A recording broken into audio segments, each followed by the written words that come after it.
The cattle industry is one of the oldest and most lucrative industries in Texas, but it wasn't until the advent of the cattle auction that it became lucrative to the smaller ranchers.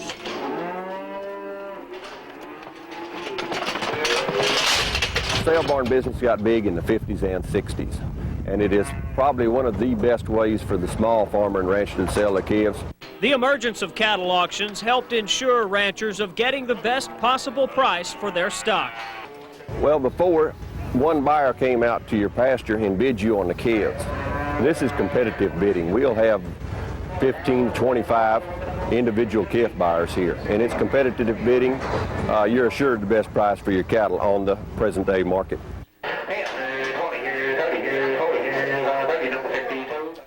The auction itself is somewhat of an art form, especially the art of bidding.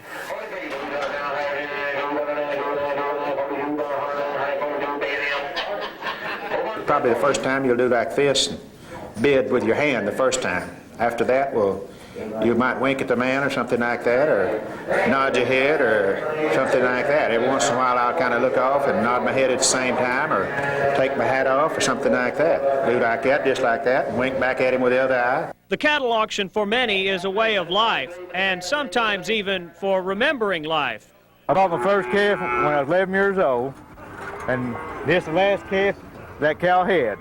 That Bruno fish cow back there. The cow is 17 years old now. The auction will last all day and well into the night, and next week the same cast of characters will return. The same cast, that is, except for the cows. They're headed for, well, you know.